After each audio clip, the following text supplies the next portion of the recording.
যতই ক্ষমতার মালিক হই, মারা একদিন যেতে হচ্ছে, এটা লাস্ট রেজাল্ট। যতই ভালো রেজাল্ট করি, সার্টিফিকেট থাক, চাকরি থাক, মারা একদিন যেতে হচ্ছে, এটাই লাস্ট রেজাল্ট। অতএব যেহেতু মারা যেতে হচ্ছে, এবং পৃথিবীর কোনো টেকনোলজি, পৃথিবীর কোনো ডাক্তার, মানুষে যখন মারা যায় তখন রূহ কোথায় যায়, রূহ কাকে বলে, রূহ কি, এই সম্পর্কে পৃথিবীর কোনো বিজ্ঞানী, পৃথিবীর কোনো ডাক্তার এখন পর্যন্ত ব্যাখ্যা দিতে পারেনি, কিয়ামত পর্যন্ত ব্যাখ্যা দিতে পারবে না, সম্ভব নয় ব্যাখ্যা দেওয়া। তাহলে যে রূহ আমার ভিতরে ছিল এখন নাই, ওই রূহটা যেখানে ফিরে গেল সেখানে বিচার হবে। আর আমার এই শরীর দুনিয়াতে তৈরি হয়েছে, রূহ কি দুনিয়াতে তৈরি হয়েছে? রূহ কোথায় থেকে আসছে? কোথায় থেকে আসছে? আল্লাহর কাছ থেকে আসছে, আসমান থেকে আসছে। মায়ের পেটে যখন ৪৪ তখন ফেরেশতা রূহ ফুঁকে দিয়ে গেছে। পৃথিবী পরিচালনায় আল্লাহর যে সিস্টেম আছে, ওই সিস্টেমের মধ্যে আমার অন্তরে রূহ দেওয়ার দায়িত্বশীল ফেরেশতা আছে, আবার ওই রূহ নিয়ে যাওয়ার দায়িত্বশীল ফেরেশতা আছে। টাইম টেবিল ফিক্সড করা আছে, ফিক্সড টাইম টেবিলের 1 সেকেন্ড আগে 1 সেকেন্ড পরে হবে না। যেই সময়ে বলা আছে ওই সময় রূহ দিয়ে গেছে, যেই সময় নির্ধারণ করা আছে ওই সময় রূহ নিয়ে চলে যাবে। তাহলে রূহ পৃথিবীতে সৃষ্টি হয় না, রূহ আল্লাহ পাঠিয়েছেন। ওই রূহ পুনরায় যেখানে ফিরে যাবে সেখানে বিচার হবে। সম্মানিত উপস্থিতি, এই জন্য বলছিলাম আমাদের সবচেয়ে বড় সফলতা হচ্ছে আমরা যদি কোথায় যেতে পারি, কোথায় যেতে পারি? আল্লাহ সুবহানাহু ওয়া তাআলা পবিত্র কোরআন মাজিদে বলছেন, ইন্নাল্লাহা আশতারা মিনাল মুমিনিনা আনফুসাহুম ওয়া আমওয়ালাহুম বিআন্না লাহুমুল জান্নাহ। আল্লাহ সুবহানাহু ওয়া তাআলা আপনাদের সাথে ব্যবসা করতে চায়। দুনিয়াতে অনেক ব্যবসা আছে, সবাই কম বেশি ব্যবসার সাথে সম্পৃক্ত, সবাই কম বেশি টাকার লাভ বুঝে। আল্লাহ এই আয়াতে আপনার সাথে ব্যবসা করতে যাচ্ছেন। ইন্নাল্লাহা আশতারা মিনাল মুমিনিন, আল্লাহ কিনে নিতে চায় আপনাদের নিকট থেকে, আল্লাহ আপনাদের নিকট থেকে কিনে নিতে চায় আনফুসাহুম, আপনাদের জীবন, ওয়া আমওয়ালাহুম, আপনাদের ধন সম্পদ। কি বিক্রি করবে আল্লাহ? বিআন্না লাহুমুল জান্নাহ, জান্নাত বিক্রি করবেন। কে কিনবে জান্নাত? জান্নাত কিনবে কে? আল্লাহ বিক্রি করবেন, ব্যবসা করবেন। মানুষের সাথে আল্লাহ এই ব্যবসার ঘোষণা দিয়েছেন, আলা আদুল্লুকুম বিতিজারাহ, আমি কি তোমাদের বলে দেব না একটি ব্যবসার কথা, যেই ব্যবসা তোমরা করবে আল্লাহর সাথে। আল্লাহ বিক্রি করবেন জান্নাত, আর তোমরা কিনবে জান্নাত। কি দিয়ে? টাকা দিয়ে জান্নাত কিনবে, জীবন দিয়ে জান্নাত কিনবে। ইন্নাল্লাহা আশতারা মিনাল মুমিনিনা আনফুসাহুম ওয়া আমওয়ালাহুম, আল্লাহ মুমিনদের জীবনকে কিনে নিয়েছেন, মুমিনদের ধন সম্পদকে কিনে নিয়েছেন। কিসের বিনিময়ে? কি বিক্রি করার বিনিময়ে? জান্নাত বিক্রি করার বিনিময়ে। কে কিনবে? কিনার লোক কোথায়? এই জন্য বলা হয়, এই আয়াত প্রমাণ করে যে ইবাদত দিয়ে যত বেশি পরিমাণে জান্নাত কেনা যায়, তার চেয়ে বেশি পরিমাণে জান্নাত কেনা যায় দান করার মাধ্যমে, তার চেয়ে বেশি পরিমাণে জান্নাত কেনা যায় শহীদ হওয়ার মাধ্যমে। দান করলে জান্নাত কিনা যায়। সরাসরি আল্লাহ বলছেন আপনার টাকা দিয়ে আল্লাহ জান্নাত বিক্রি করবে, তথা আপনি যত বেশি পরিমাণে দান করবেন, অন্য কোথাও যদি ভুল ত্রুটি থাকেও, গুনাহ থাকে, পাপ থাকে, দানের বিনিময়ে আল্লাহ সেগুলো মাফ করে দিবেন, এবং ওই টাকার বিনিময়ে আল্লাহ সুবহানাহু ওয়া তাআলা আপনাকে জান্নাত দিবেন কিয়ামতের মাঠে ইনশাআল্লাহ। সম্মানিত উপস্থিতি, আমি আলোচনা করছিলাম জান্নাত এবং সহজে আমরা কিভাবে জান্নাত যাব। আজকে এই সংক্ষিপ্ত বক্তব্যের মধ্যে সহজে জান্নাতে যাওয়ার দুটি উপায় বলি। কয়টা উপায়? পিছন পর্যন্ত কয়টা উপায়? মাত্র দুটি উপায়। মাত্র কয়টি? মাত্র দুটো উপায় সহজে জান্নাতে যাবেন। এক, 5 ওয়াক্ত সালাত মসজিদের সাথে জামাতে আদায় করা, মসজিদ বদ্ধ থাকা, জামাত বদ্ধ থাকা। কলবুহু মুআল্লাক বিল মসজিদ, রাসূলুল্লাহ সাল্লাল্লাহু আলাইহি ওয়াসাল্লাম বলছেন, কঠিন কিয়ামতের মাঠে যখন আল্লাহর বিশেষ ছায়া ব্যতীত কোনো ছায়া থাকবে না, তখন যে 7 শ্রেণীর মানুষকে আল্লাহর বিশেষ ছায়া দেওয়া হবে, তার মধ্যে এক শ্রেণীর যার অন্তর বাঁধা আছে রশি দিয়ে, কিসের সাথে? মসজিদের সাথে। অন্তরকে বাঁধা আছে মসজিদের সাথে, সে কিয়ামতের মাঠে বিশেষ ছায়া পাবে। তো আমি এই পয়েন্টের ভিতরে আস্তে আস্তে ঢুকতেছি, তার আগে ভূমিকা স্বরূপ কয়েকটা কথা বলি। জান্নাতে যেতে চান, দুনিয়া থেকে জান্নাতের রাস্তা নির্ধারিত হয় মসজিদ থেকে। কোথায় থেকে? জোরে বলতে হবে, পিছন পর্যন্ত। কোথায় থেকে? যে মসজিদে আছে ও জান্নাতে গেছে, যে মসজিদে নাই ওর জান্নাত নাই। কথা মনে হয় বুঝতে পারেননি আমার। পৃথিবী থেকে সরাসরি মসজিদে যাওয়ার জায়গা কোনটা? মসজিদ। কোনটা? মসজিদ।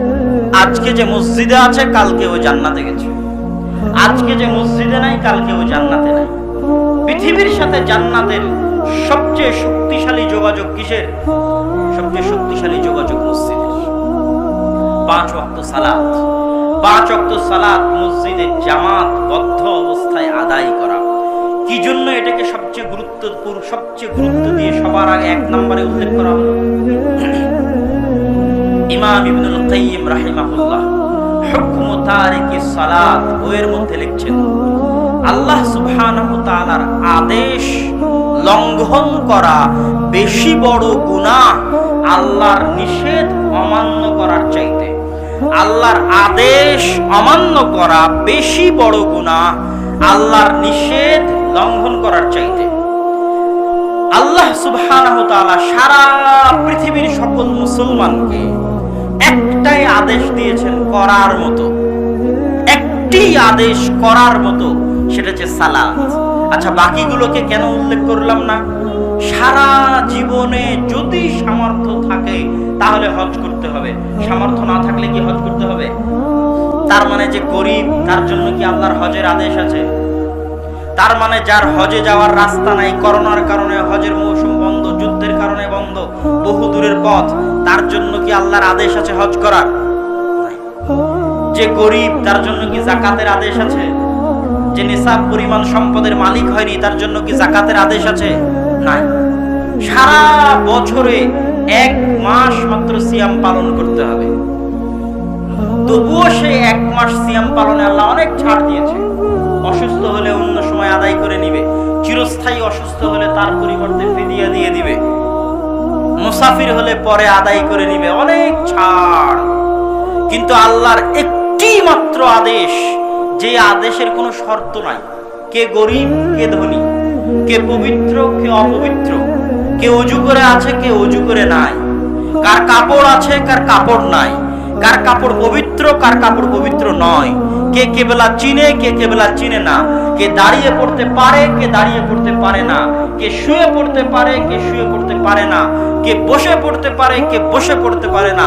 সকল প্রশ্নের ঊর্ধ্বে উঠে মানুষ মাত্রই, মুসলিম মাত্রই যেই কাজটি করতে বাধ্য, যেখান থেকে বাঁচার কোনো রাস্তা, কোনো উপায়, কোনো ছাড়, কোনো ফিদিয়া, কোনো কাফারা, কোনো টাকা, কোনো বদল কিছুই নাই, সেই একটি মাত্র আদেশ কি? জোরে বলেন, একটি মাত্র আদেশ কি? সালাত। তাহলে আর যত আল্লাহর নিষেধ আছে ওগুলো অমান্য করলে যা গুনাহ হবে তার চেয়ে বেশি বড় গুনাহ হবে সালাতের আদেশ অমান্য করলে। এবার ইবনুল কাইয়িম রাহিমাহুল্লাহ একটা একটা করে গুনাহ লিখছেন আর বলছেন তার চেয়ে বড় গুনাহ সালাত ছেড়ে দেওয়ার গুনাহ। কিভাবে বলছেন? একজন নিরপরাধ মানুষকে হত্যা করার গুনাহের চাইতে বড় গুনাহ সালাত ছেড়ে দেওয়ার গুনাহ। কল্পনা করেন, একটা একটা করে গুনাহ ইবনুল কাইয়িম রাহিমাহুল্লাহ ওখানে নোট করেছে। একজন নিরপরাধ মানুষকে হত্যা করার গুনাহের চাইতে বড় গুনাহ সালাত ছেড়ে দেওয়ার গুনাহ। সুদ খাওয়ার চাইতে বড় গুনাহ সালাত ছেড়ে দেওয়ার গুনাহ। ঘুষ খাওয়ার চাইতে বড় গুনাহ সালাত ছেড়ে দেওয়ার গুনাহ। জেনা করার চাইতে বড় গুনাহ সালাত ছেড়ে দেওয়ার গুনাহ। মদ খাওয়ার চাইতে বড় গুনাহ সালাত ছেড়ে দেওয়ার গুনাহ। বিড়ি খাওয়ার চাইতে বড় গুনাহ সালাত ছেড়ে দেওয়ার গুনাহ। টাকনুর নিচে কাপড় পরার চাইতে বড় গুনাহ সালাত ছেড়ে দেওয়ার গুনাহ। দাড়ি কাটার চাইতে বড় গুনাহ সালাত ছেড়ে দেওয়ার গুনাহ। একের পর এক উনি যত গুনাহের কাজ আছে সব বলতে থেকেছেন আর বলতে থেকেছেন শিরকের পরে আসমানের নিচে জমিনের উপরে এর চেয়ে বড় গুনাহ নাই যে মানুষ সালাত পরিত্যাগ করে দেবে। এর চেয়ে বড় গুনাহ। আর সালাত পরিত্যাগ করে দিলে, মসজিদ পরিত্যাগ করে দিলে আপনার নাম ইসলামের খাতা থেকে, মুসলমানদের জামাতের খাতা থেকে, মুসলমানদের সমাজের খাতা থেকে, জামাআতুল মুসলিমিনের খাতা থেকে আপনার নাম কাটা পড়ে যাবে। আপনার মৃত্যু হবে জাহিলিয়াতের মৃত্যু, আপনার মৃত্যু হবে ইসলাম বিচ্ছিন্ন অবস্থায় মৃত্যু, আপনার মৃত্যু হবে জামাত বিচ্ছিন্ন মৃত্যু। যদি আপনি মসজিদ বিচ্ছিন্ন থাকেন তাহলে, যদি আপনি সালাত বিচ্ছিন্ন থাকেন তাহলে। কেন সালাতের এত গুরুত্ব? আপনি ক্লাসে ভর্তি হয়েছেন, স্কুলে ভর্তি হয়েছেন, স্কুলের অনেক নিয়ম কানুন আছে, এটা করা যাবে না, এটা করা যাবে না, এটা করা যাবে না, এই সেই সবগুলো নিয়ম কানুন মানলেন, কিন্তু ক্লাসেই গেলেন না। ভর্তি হয়ে লাভ আছে বলেন? আপনার ভর্তি টিকবে? সব নিয়ম মেনেছেন স্কুলে, স্কুলে ফি দিতে হবে, ফি দিয়েছেন, মোবাইল ব্যবহার করা যাবে না, করেননি, ড্রেস পরতে হবে, ড্রেস পরেছেন, যা নিয়ম কানুন আছে সব মেনেছেন, কিন্তু কোথায় থেকে অনুপস্থিত? ক্লাস থেকে অনুপস্থিত। ক্লাস থেকে যদি টানা অনুপস্থিত থাকেন, ছাত্র থাকবেন? স্কুলের ছাত্র দাবি করতে পারবেন? আপনি সবই মানলেন, সালাত আদায় করলেন না, তাহলে একটা হিন্দুর মধ্যে আর আপনার মধ্যে কোনো পার্থক্য নাই। এটা আল্লাহ রাসূল বলে গেছে, একটা হিন্দুর মধ্যে আপনার মধ্যে পার্থক্য নাই। কত হিন্দু নিবেন আপনি? সুদ খায় না, ঘুষ খায় না, জেনা করে না, ব্যভিচার করে না, মদ খায় না, ভালো মানুষ, কত হিন্দু, অসংখ্য হিন্দু আছে। তাহলে ওই হিন্দু আর আপনার মধ্যে পার্থক্য কি? কিসের পার্থক্য বলেন তো? সালাতের পার্থক্য। কিসের পার্থক্য? কিসের পার্থক্য? সালাতের পার্থক্য। আল ফারকু বাইনাশ শিরকি ওয়াল ঈমান, আল ফারকু বাইনাল মুমিনি ওয়াল কুফর। ঈমান এবং কুফরের মধ্যে, শিরক এবং তাওহীদের মধ্যে পার্থক্য সৃষ্টিকারী হচ্ছে সালাত। সালাত ব্যতীত কোন মুসলমানের জীবন, মসজিদ ব্যতীত কোন মুসলমানের জীবন কল্পনা করা সম্ভব নয়। রাসূল সাল্লাল্লাহু আলাইহি ওয়াসাল্লামের একটি হাদিস শুনেন। রাসূল সাল্লাল্লাহু আলাইহি ওয়াসাল্লাম বলছেন, মা মিন ক্বরিয়াতিন, এমন কোন গ্রাম যেখানে 2 বা তার বেশি মুসলমান বসবাস করে। সর্বনিম্ন কতজন মুসলমান বসবাস করে? 2 জন। এমন কোন গ্রাম হোক, মরুভূমি হোক, জঙ্গল হোক, সমুদ্র হোক, সারা পৃথিবীতে যে কোনো এলাকা হোক, খ্রিস্টান অধ্যুষিত এলাকা হোক, ইহুদি অধ্যুষিত এলাকা হোক, হিন্দু অধ্যুষিত এলাকা হোক, নিরিবিলি জায়গা হোক, মরুভূমি হোক, সাহারা মরুভূমি হোক, আটলান্টিক সাগর হোক, আফ্রিকার জঙ্গল হোক, কয়জন মুসলমান আছে? 2 জন মুসলমান আছে। এই 2 জন মুসলমান যদি আযান দিয়ে, ইকামত দিয়ে, জোরে আযান, আল্লাহু আকবার, আল্লাহু আকবার, জোরে আযান দিয়ে, ইকামত দিয়ে জামাত কায়েম না করেছে, ইল্লাস্তাহওয়াযা আলাইহিমুশ শাইতান, তাহলে এই মুসলমানদেরকে শয়তান খেয়ে ফেলবে, যেমন ভাবে পালবিহীন ভেড়াকে নেকড়ে বাঘে খেয়ে ফেলে। পালবিহীন ভেড়া যেমন জামাত বিচ্ছিন্ন, এই মুসলমান যেখানে 2 জন মুসলমান এক জায়গায় আছে কিন্তু আযান ইকামত দিয়ে সালাত জামাতে কায়েম হয় না, এই মুসলমানেরা তেমনি মুসলমানদের জামাত বিচ্ছিন্ন। এইরকম জায়গায় কোন মুসলমানের বসবাস করা হারাম, যেখানে 2 জন মুসলমান জোরে আযান এবং ইকামত দিয়ে সালাত কায়েম করতে পারবে না জামাতে, সেখানে মুসলমানের বসবাস করা হারাম। মুসলমানদের জামাতের সাথে থাকা অর্থই হচ্ছে মসজিদের সাথে থাকা। মসজিদের সাথে থাকা অর্থই হচ্ছে জামাতবদ্ধ জীবন যাপন করা। মসজিদ বিচ্ছিন্ন কোন রাস্তা জান্নাত পর্যন্ত পৌঁছতে পারে না। জান্নাতের রাস্তা মসজিদ থেকে শুরু হয়, জান্নাতে যাওয়ার সহজ রাস্তা মসজিদ থেকে শুরু হয়। এই জন্য সব মুসলমানকে, সারা পৃথিবীর সকল মানুষকে জান্নাতে যেতে হলে কোথায় আসতে হবে? মসজিদে আসতে হবে। আফদালুল বুকআ আলা ওয়াজহিল আরজ, জমিনের উপরে সর্বশ্রেষ্ঠ জায়গা কোনটি? আর সর্বনিকৃষ্ট জায়গা কোনটি? বাজার। আর সর্বোৎকৃষ্ট, সবচেয়ে উত্তম জায়গা হচ্ছে মসজিদ। সব নবী রাসূল তাদের জীবন কাটিয়েছেন মসজিদ কেন্দ্রিক। মসজিদ আবাদ করা, মসজিদের খেদমত করা নবী রাসূলদের কাজ, দায়িত্ব। ওয়াইদ ক্বালাত ইমরাতু ইমরান রব্বি ইন্নী নাযারতু লাকা মা ফি বাতনি মুহাররারান ফাতাকাব্বাল মিন্নি। যখন ইমরানের স্ত্রী আল্লাহকে বললেন, আল্লাহ আমার পেটে যে সন্তান আছে এই সন্তানকে তোমার রাস্তায় ওয়াকফ করে দিলাম, তুমি কবুল করো। ফালাম্মা ওয়াদাআত ক্বালাত রাব্বি ইন্নী ওয়াদাতুহা উনসা, যখন সন্তান প্রসব হলো তখন মারিয়ামের মা ইমরান বলছে, আল্লাহ আমি তো মেয়ে সন্তান প্রসব করেছি, কিন্তু আমি তো পেটের সন্তানকে আল্লাহর রাস্তায় ওয়াকফ করেছি, মেয়ে সন্তান কিভাবে আল্লাহর রাস্তায় ওয়াকফ হয়ে কাজ করবে সেটা তিনি বুঝতে পারছিলেন না। আল্লাহ ভালোভাবেই জানেন যে মারিয়ামের মা কি সন্তান প্রসব করেছে, আল্লাহ আগে থেকেই জানেন। তারপরে যখন জাকারিয়া আলাইহিস সালাতু ওয়াস সালাম তার দায়িত্ব নিলেন, তখন আল্লাহ কোরআনে সেখানে বলছে, কুল্লামা দাখালা আলাইহা জাকারিয়াল মিহরাব ওয়াজাদা ইনদাহা রিজকা ক্বালা ইয়া মারইয়ামু আন্না লাকি হাযা ক্বালাত হিয়া মিন ইনদিল্লাহ ইন্নাল্লাহা ইয়ারযুকু মান ইয়াশা বিগাইরি হিসাব। যখনই জাকারিয়া আলাইহিস সালাতু ওয়াস সালাম মারিয়ামের নিকটে প্রবেশ করেন, তখনই দেখেন অসময়ের ফল, অসময়ের খাবার। তখন তিনি জিজ্ঞেস করেন, ইয়া মারইয়াম আন্না লাকি হাযা, হে মারিয়াম এই অসময়ের খাবার কোথায় থেকে আসে? ক্বালাত হিয়া মিন ইনদিল্লাহ, অসময়ের খাবার আল্লাহর পক্ষ থেকে আসে। ইন্নাল্লাহা ইয়ারযুকু মান ইয়াশা বিগাইরি হিসাব, আল্লাহ যাকে ইচ্ছা চান তাকে বেহিসাব রিজিক দান করেন, যাকে ইচ্ছা চান তাকে বেহিসাব রিজিক দান করেন। এটা আল্লাহ সুবহানাহু ওয়া তাআলার ইচ্ছা। এখান থেকে কি বুঝাতে চাচ্ছি? এখান থেকে বুঝাতে চাচ্ছি যে মারিয়াম আলাইহিস সালাতু ওয়াস সালাম যাকে তার মা আল্লাহর রাস্তায় ওয়াকফ করেছিলেন, যিনি ঈসা আলাইহিস সালাতু ওয়াস সালামের মা ছিলেন, সেই মারিয়াম আলাইহিস সালাতু ওয়াস সালামের ওয়াকফ করা মানে হচ্ছে তিনি মসজিদের খাদেম ছিলেন। কিসের খাদেম ছিলেন? কোন মসজিদের? আল মসজিদুল আকসা বা বাইতুল মুকাদ্দাসের খাদেম ছিলেন। মসজিদের খিদমত করা নবীদের স্বভাব, মসজিদের সাথে সম্পৃক্ত থাকা নবীদের জীবন। ইব্রাহিম এবং ইসমাঈল আলাইহিস সালাতু ওয়াস সালাম মিলে যখন পবিত্র কাবা ঘর তৈরি করছেন, তখন আল্লাহ সুবহানাহু ওয়া তাআলা কোরআনের মধ্যে বলছে, ওয়া ইয ইয়ারফাউ ইব্রাহিমুল কওয়াইদা মিনাল বাইত ওয়া ইসমাঈল, যখন ইব্রাহিম এবং ইসমাঈল মিলে কাবা ঘরের একটা পাথরের পর আরেকটা পাথর রাখছেন এবং আল্লাহর নিকটে দোয়া করে বলছে, রব্বানা তাকাব্বাল, হে আল্লাহ এই যে ঘর তৈরি করছে, ঘর তৈরি করাকে আপনি কবুল করুন। এই আয়াতের পরে এবার আল্লাহ বলতে থাকলেন ইব্রাহিম আর ইসমাঈলকে, ওয়াতাহির বাইতিয়া লিত-তাইফিনা ওয়াল আকিফিনা ওয়ার রুকআইস সুজুদ, হে ইব্রাহিম হে ইসমাঈল তোমরা কাবা ঘর তৈরি করেছো, এখন তোমাদের দায়িত্ব হচ্ছে এই কাবা ঘর সিজদাকারীদের জন্য, রুকুকারীদের জন্য, তাওয়াফকারীদের জন্য পরিষ্কার রাখা, ঝাড়ু দেওয়া, মোছা, পরিষ্কার পরিচ্ছন্ন রাখা, এটা তোমাদের বাপ বেটার দায়িত্ব। তাহলে মসজিদের খাদেমকে নবী, মসজিদের খাদেমকে নবী।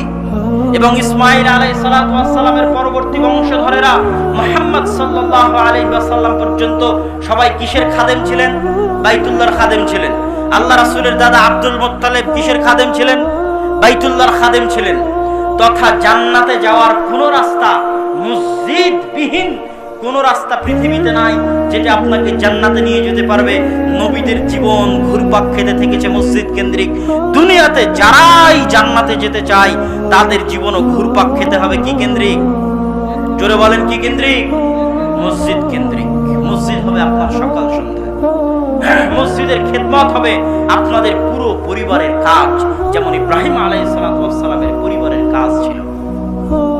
সম্মানিত উপস্থিতি, তাহলে জান্নাতে যাওয়ার এক নাম্বার জরুরি কর্তব্য হচ্ছে 5 ওয়াক্ত সালাত জামাতে আদায়ের মাধ্যমে মসজিদের সাথে সম্পৃক্ত থাকা, মুসলমানদের জামাতবদ্ধ থাকা, মুসলমানদের জামাত বিচ্ছিন্ন না থাকা।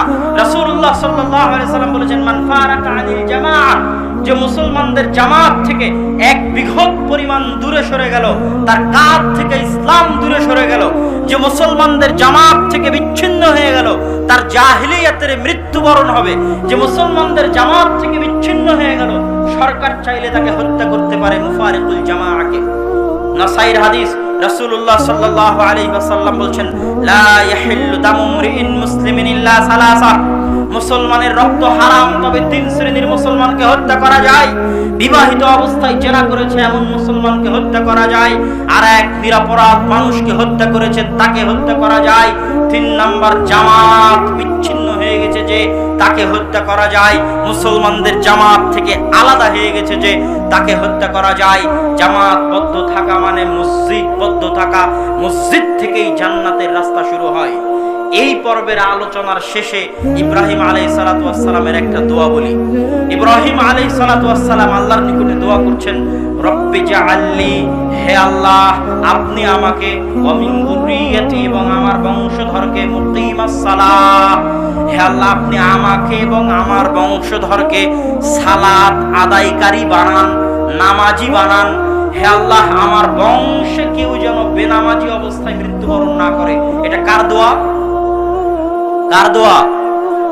যেন তার বংশে কেউ কি অবস্থায় মারা না যায়? বেনামাজি অবস্থায় মারা না যায়। বেনামাজি অবস্থায় মারা গিয়ে জান্নাতে যাওয়া সম্ভব নয়। এই জন্য আমার এবং আপনার চেষ্টা থাকতে হবে অন্তত মসজিদের সাথে সম্পৃক্ত অবস্থায় 5 ওয়াক্ত সালাত আদায় অবস্থায় যেন আমার এবং আপনার মৃত্যু হয়। বলেন আল্লাহুম্মা আমিন। জান্নাতে যাওয়ার দ্বিতীয় সহজ রাস্তা, জান্নাতে যাওয়ার দ্বিতীয় সহজ রাস্তা কোরআন। কি বলেন তো? একটু জোরে বলতে হবে, কি? কোরআন। কি জন্য কোরআনের কথা বললাম? আল কোরআন হুজ্জাতুন লাকুম আও হুজ্জাতুন আলাইকুম।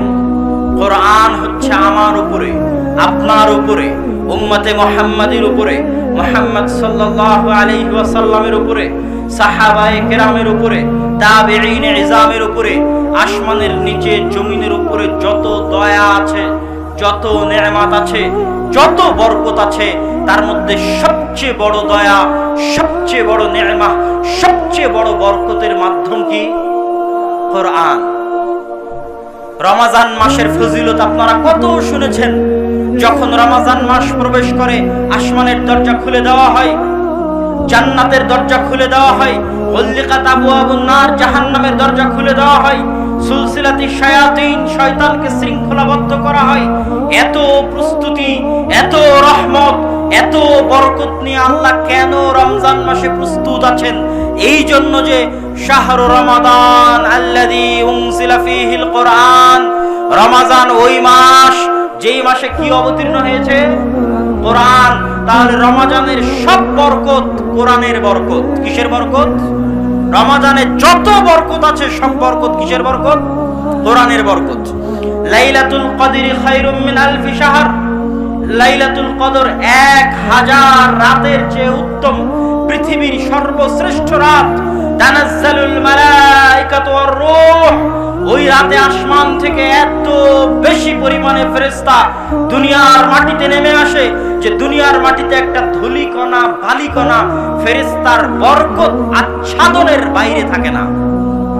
পৃথিবীর প্রতিটি ধূলিকণা বালিকণায় ওই রাতে ফেরেশতারা বরকত দিয়ে আচ্ছাদন করে ফেলে।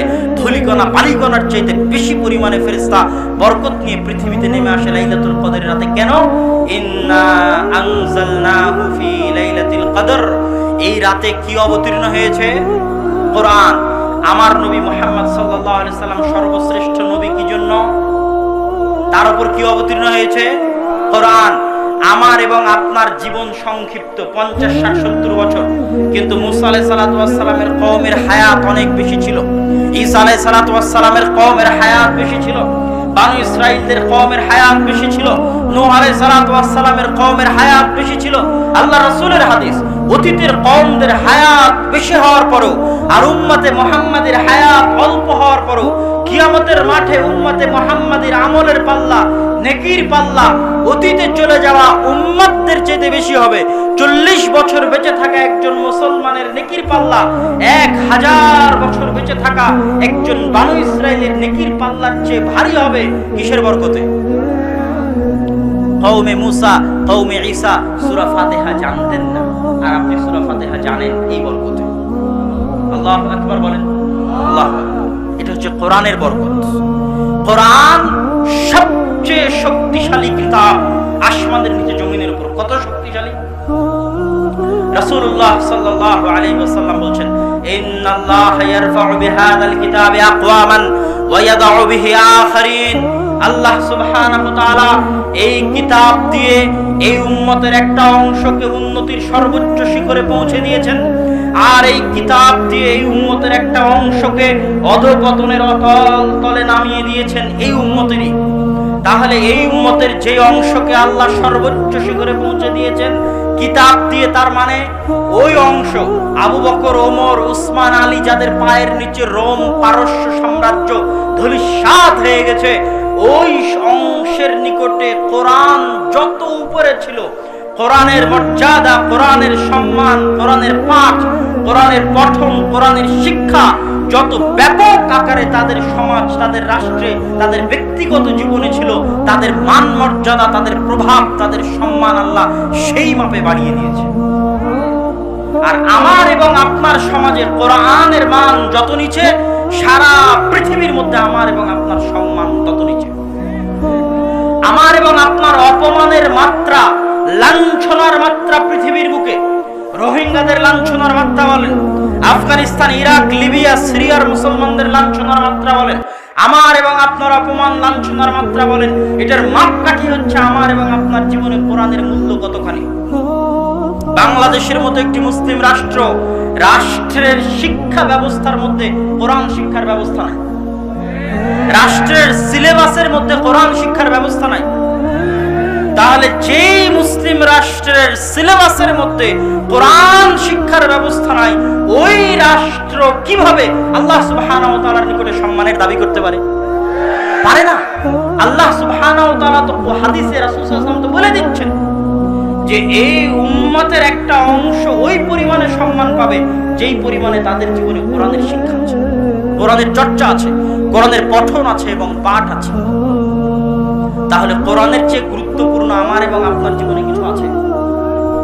কিছু আছে আমার এবং আপনার জীবনে গুরুত্ব। আল কোরআন হুজ্জাতুন লাকুম ওয়া আলাইকুম, কোরআন কিয়ামতের মাঠে আপনার পক্ষে কথা বলবে, অথবা কোরআন কিয়ামতের মাঠে আপনার বিপক্ষে কথা বলবে। চুপ থাকবে না। সিয়াম কিয়ামতের মাঠে আপনার পক্ষে কথা বলবে, কিন্তু বিপক্ষে কোনোদিনই কথা বলবে না। কথা মনে বুঝাতে পারিনি। আপনি সিয়াম থাকেন, সিয়াম আপনার পক্ষে সুপারিশ করবে। সিয়াম থাকলেন না, সিয়াম কি কিছু বলবে, অভিযোগ দিবে? এরকম কোন প্রমাণ কোরআন এবং হাদিসে পাওয়া যায় না। কিন্তু কোরআন আপনি পড়েন, পড়লে কিন্তু কোরআন আপনার পক্ষে আল্লাহর দরবারে কথা বলবে। আর কোরআন পড়লেন না তো কোরআন কিয়ামতের মাঠে আপনার বিপক্ষে আল্লাহ সুবহানাহু ওয়া তাআলার সামনে নালিশ করবে।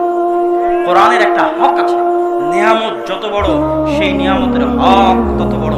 সবচেয়ে বড় নিয়ামত আমার এবং আপনার জীবনের সবচেয়ে বড় নিয়ামত কি বলেন তো? যে আমাদের বাড়িতে, আমাদের ঘরে, আমাদের কাছে আমরা কি পেয়েছি? কোরআন পেয়েছি। এর চেয়ে বড় নিয়ামত নাই। আর এই নিয়ামতের যদি আপনি অবমূল্যায়ন করেন, না পড়েন, না জানেন, না শিখেন, বাড়িতে না পড়েন, তাহলে আল্লাহর নিকট কি জবাব দিবেন? সবকিছু করার সময় হয়েছে, বিয়ে শাদী করার সময় হয়েছে, ব্যবসা বাণিজ্য করার সময় হয়েছে, কৃষি কাজ করার সময় হয়েছে, SSC, HSC, honours, masters, PhD degree করার সময় হয়েছে, বিসিএস পাশ করে সরকারি চাকরি করার সময় হয়েছে, ব্যবসা বাণিজ্যের সময় হয়েছে, সন্তান সন্ততি পালন করার সময় হয়েছে, বাড়ি গাড়ি তৈরি করার সময় হয়েছে। কি শিখার সময় হয়নি? কি শিখার সময় হয়নি? আল্লাহর সামনে উত্তর দিতে পারবেন, জবাব দিতে পারবেন? কোরআনবিহীন জীবন কুকুর শ্রীগালের মতো। আর ওই বাড়ি, যে বাড়িতে কোরআন পড়া হয় না, কবরের চাইতে অন্ধকার। মুসলমানের জীবন কোরআনবিহীন কল্পনা করা অসম্ভব। মুসলমানদের বাড়ি কোরআন পড়াবিহীন কল্পনা করা অসম্ভব। যত নবী রাসূল অতীতে চলে গেছে, সব নবী রাসূলের মুজিজা তাদের সাথে শেষ হয়ে গেছে। ঈসা আলাইহিস সালাতু ওয়াস সালামকে আল্লাহ আসমানে উঠিয়ে নিয়েছে।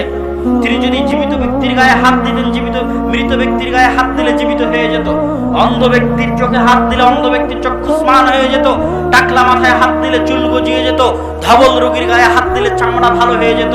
তিনি চলে গেছেন, আসমানে উঠে গেছেন, তার মুজিজা চলে গেছে। মুসা আলাইহিস সালাম চলে গেছেন, তার লাঠি বিদায় নিয়েছে, তার হাতের শুভ্রতা বিদায় নিয়েছে। মুহাম্মদ সাল্লাল্লাহু আলাইহি সাল্লামের বিদায় নেওয়ার 1400 বছর হলো। আল্লাহ সুবহানাহু ওয়া তাআলা তাকে জীবন্ত মুজিজা দিয়েছেন। সেই মুজিজা হচ্ছে কোরআন। হুদাল লিন-নাস, শুধু মুসলমানদের জন্য নয়, সারা পৃথিবীর প্রত্যেক মানুষের জন্য কোরআন এসেছে। সারা পৃথিবীর প্রত্যেকটা মানুষকে কোরআন পড়তে হবে, একবার হলো পড়ে দেখতে হবে। এই কোরআন দলিল, হুজ্জা, হয় আপনার বিপক্ষে না হয় আপনার পক্ষে কিয়ামতের মাঠে। খুবই ভয়ঙ্কর কিতাব, আবার খুবই বরকতময় কিতাব, আবার খুবই শক্তিশালী কিতাব, আবার খুবই ভয়ঙ্কর কিতাব। তার নাম হচ্ছে কোরআন। সম্মানিত উপস্থিতি, কিন্তু দুঃখজনক হলেও সত্য যে আমাদের সমাজে আজ কিন্ডারগার্টেন স্কুল, প্রাক স্কুল, ইংলিশ মিডিয়াম স্কুল, সরকারি বেসরকারি স্কুল, যেগুলোর একটা আর সিলেবাসের মধ্যে কোরআনের শিক্ষা নাই, এগুলোর দৌরাত্ম্য তো আছেই, পাশাপাশি যেখানে সামান্য কোরআন শিক্ষার ব্যবস্থা ছিল সেই মসজিদগুলো থেকেও মক্তব বন্ধ হয়ে যাচ্ছে। তাহলে মুসলমানের সন্তানেরা কোরআন শিখবে কোথায়? কোরআনবিহীন যে প্রজন্ম বড় হচ্ছে, প্রজন্ম যাবে কোথায়? আপনারা যারা সামনে বসে আছেন, যারা কোরআন জানেন না, তারা কি করবেন? বহু মানুষ জিজ্ঞেস করে, শায়েখ আব্দুল্লাহ ভাই, উস্তাদজি, জ্ঞান অর্জন করতে চাই, দ্বীন শিখতে চাই, কোন শায়েখের বক্তব্য শুনবো, কোন শায়েখের বই পড়বো? আমি জিজ্ঞেস করি, আপনি কি কোরআন পড়তে পারেন? তখন 90% ক্ষেত্রে উত্তর আসে, কোরআন পড়া জানি না। আমি পাল্টা উত্তর দিই, এমত অবস্থায়, যে অবস্থায় আপনি কোরআন পড়া জানেন না, ওই অবস্থায় অন্য শায়েখের বক্তব্য শোনা গুনাহের কাজ। যে অবস্থায় আপনি কোরআন পড়া জানেন না, ওই অবস্থায় অন্য শায়েখের বই পড়া গুনাহের কাজ। সবার আগে আপনাকে কোরআন পড়া শিখতে হবে, বাধ্যতামূলক ফরজ। কোরআন পড়া শিখতে হবে। কোরআন না পড়ে কোনো মুসলমানের জীবন যাপন হতে পারে না। সেখানে আজকে মসজিদগুলো থেকে বক্তব্য উঠে যাচ্ছে, কোরআন শিক্ষার ব্যবস্থা উঠে যাচ্ছে। সরকারি ভাবে তো নাই, যে স্কুল কলেজগুলো আছে সেগুলোতেও নাই। মসজিদেও যদি না থাকে, প্রজন্ম শিখবে কোথায় কোরআন? কোরআনবিহীন এই প্রজন্মের ভাগ্যে লাঞ্ছনা আছে, অপমান আছে, অত্যাচার আছে, জুলুম আছে। এই জন্য আমি বহু বক্তব্যে বলেছি, আজকেও আপনাদের সামনে বলে যাচ্ছি, একটা মসজিদে এসি দান করলে জানে কি হবে, একটা মসজিদে টাইলস কিনে দেওয়ার টাকা দিলে জানে কি হবে, একটা মসজিদে ছাদ ঢালাইয়ের জন্য রড কিনে দিলে জানে কি হবে, একটা মসজিদে ফ্যান লাইট কিনে দিলে জানে কি হবে।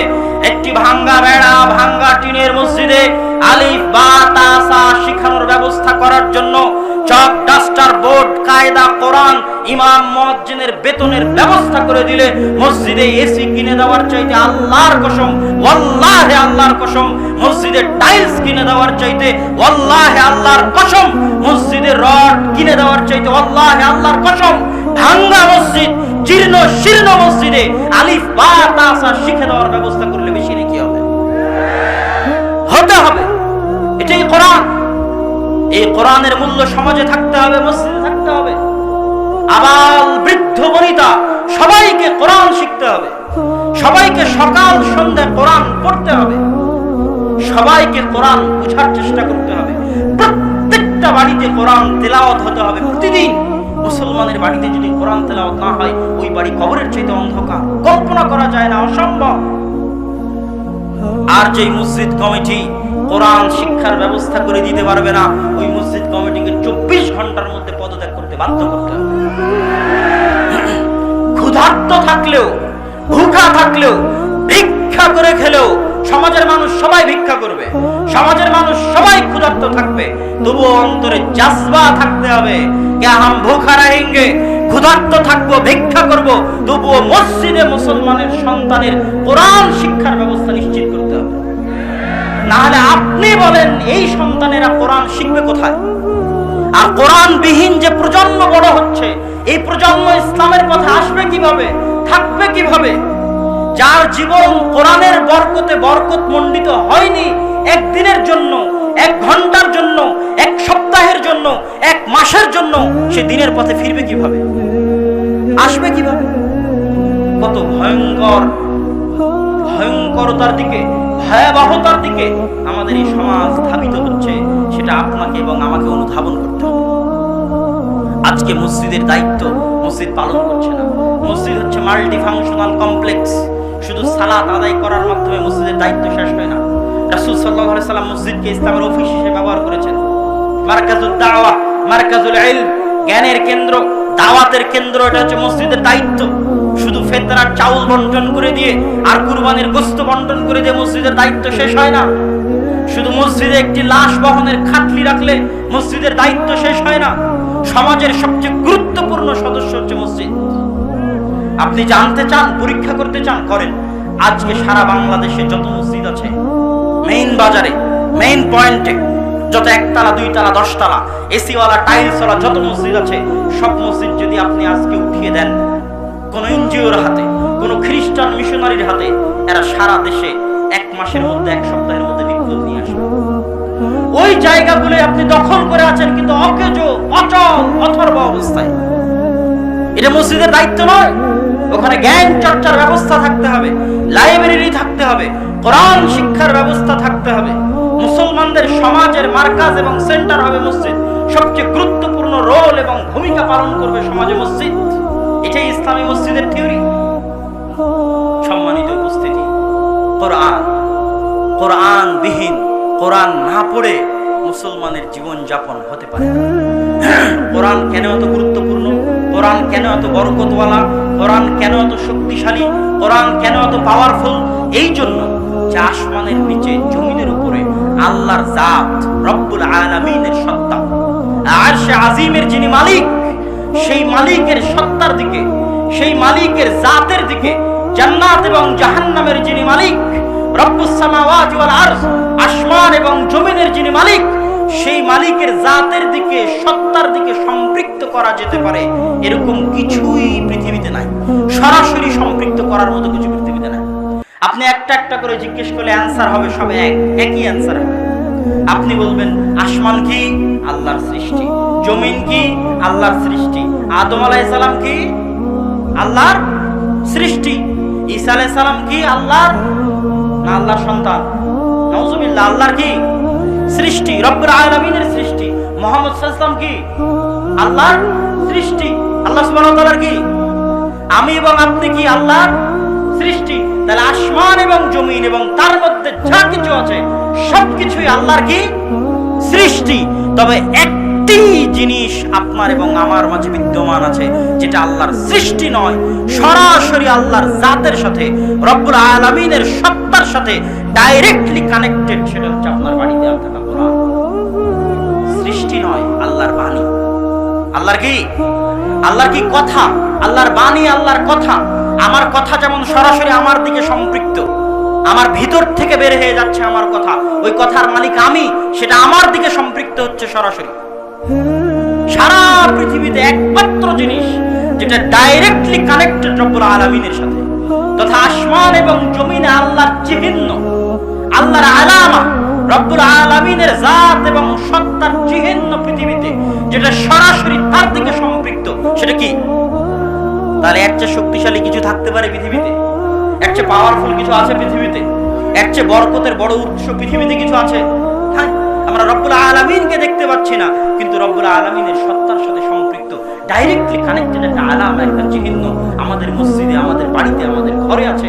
কিন্তু আমার এবং আপনার ভাগ্য হয় না একবার পড়ে দেখা, একবার তেলাওয়াত করা। এই জন্য আব্দুর রাজ্জাক বিন ইউসুফ বলেছে, দৈনন্দিন কোরআন পড়তে হবে। না পারলে সূরা ইখলাস 3 বার পড়তে হবে। কয়বার? 3 বার। কোরআন প্রতিদিন পড়তেই হবে। না পারলে অন্তত সূরা ইখলাস 3 বার পড়তে হবে।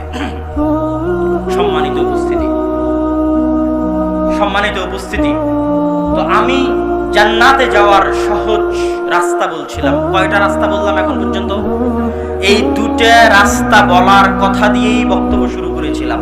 তার মধ্যে একটা রাস্তা ছিল জামাতবদ্ধ থাকা, মসজিদবদ্ধ থাকা, আর দ্বিতীয়ত বললাম কোরআন শিখা এবং কোরআন শিখানো। এবং এটা যেন আপনার মাথায়, আপনার ব্রেনে ইনস্টল হয়ে যায় যে আপনি যেখানে যাবেন, যে সমাজে যাবেন, যে এলাকায় যাবেন, প্রত্যেকটা মুসলমানের সন্তান যেন কোরআন শিখে বড় হয়। এবং কোন মুসলমান, আজকে যতজন উপস্থিত আছেন সবাই এখান থেকে মনে মনে ওয়াদা করে যাবেন যে আপনার যেন মৃত্যু না হয় কোরআন না পড়ে, এবং আপনার যেন মৃত্যু না হয় সালাত আদায় করেন না, এমত অবস্থায় যেন আপনার মৃত্যু না হয়, বরং আপনার মৃত্যু যেন ওই অবস্থায় হয় যে অবস্থায় আপনার কোরআন পড়ার অভ্যাস আছে, যে অবস্থায় আপনার মসজিদে গিয়ে 5 ওয়াক্ত সালাত আদায় করার অভ্যাস আছে। বলেন আল্লাহুম্মা আমিন। আল্লাহ, আল্লাহর কসম করে বলছি, জান্নাতে যাওয়া কঠিন কিছু নয়। কোন মানুষের মধ্যে যদি শুধু এই 2টা বৈশিষ্ট্যই থাকে, শুধুই এই 2টা দুইটা বৈশিষ্ট্য, যে সে দৈনন্দিন কোরআন তেলাওয়াত করে এবং মসজিদের সাথে সম্পৃক্ত থাকে, 5 ওয়াক্ত সালাত আদায় করে, সে অনেক ধনী, অনেক রথী, মহারথীর চেয়ে অনেক আগে জান্নাতে পৌঁছে যাবে ইনশাআল্লাহ। আমরা কি ওয়াদাবদ্ধ হতে পারি না? একটু জোরে ইনশাআল্লাহ বলেন। ইনশাআল্লাহ। সম্মানিত উপস্থিতি, এখানে জালসার যারা আয়োজন করেছে তাদের ক্ষেত্রে এবং আমার পক্ষ থেকে বক্তব্যের শেষে কয়েকটা জরুরি কথা। এক, উক্ত জালসার আয়োজনের জন্য দান করার ক্ষেত্রে আল্লাহ সুবহানাহু ওয়া তাআলার একটি আয়াত আমি আপনাদের মনে করিয়ে দিতে চাই। আল্লাহ সুবহানাহু ওয়া তাআলা পবিত্র কোরআন মাজিদে বলছেন, ওয়া মিম্মা রাযাকনাহুম ইউনফিকুন, তোমার পকেটে যে টাকা আছে ওই টাকার মালিক তুমি নও, ওই টাকার মালিক কে? আল্লাহ। আপনি 100 বিঘা সম্পত্তির মালিক হলেও আসল মালিক কে? আপনি আজকে আছেন কালকে নাই। আল্লাহ আপনার টাকা দান করতে বলেনি, আল্লাহর দেওয়া রিজিক দান করতে বলছে। এই সেন্স আমাদের কাজ করতে হবে। আল্লাহ বলেছে বিপদ আপদ হলে তোমরা কি বলো? ইন্না লিল্লাহি ওয়া ইন্না ইলাইহি রাজিউন। এর অর্থ কি আপনি বুঝেন কেন আল্লাহ আমাকে এবং আপনাকে বলতে বলছে যে আমি আল্লাহর আর ফিরে যাব আল্লাহর দিকে? আমি যদি আল্লাহর হই তাহলে আমার টাকা পয়সা কার? আমার ধন সম্পদ কার? আমার সন্তান সন্ততি কার? তো আল্লাহর দেওয়া টাকা আল্লাহ নিয়ে নিল, তো আমার চিন্তা করার কিছু আছে? এটা হচ্ছে ইন্না লিল্লাহি ওয়া ইন্না ইলাইহি রাজিউনের অর্থ। অতএব আপনারা অবশ্যই যারা আপনাদের মধ্যে চাদর নিয়ে গেছে তাদেরকে অবশ্যই সহযোগিতা করবেন এই দ্বীনি কাজের জন্য। এবার আমার পক্ষ থেকে কয়েকটা জরুরি কথা। আজকের আপনাদের মধ্যে যে আলোচনা করলাম তার মধ্যে কোরআনের যে আলোচনাটা করলাম, এই আলোচনাকে কেন্দ্র করে আমাদের আল জামিআহ আস-সালাফিয়ার পক্ষ থেকে আদ-দাওয়া ইলাল্লাহর মাধ্যমে আমরা সারা বাংলাদেশে প্রায় 150টার মতো মক্তব আমাদের নিজেদের অর্থায়নে পরিচালনা করতেছি। বলেন আলহামদুলিল্লাহ।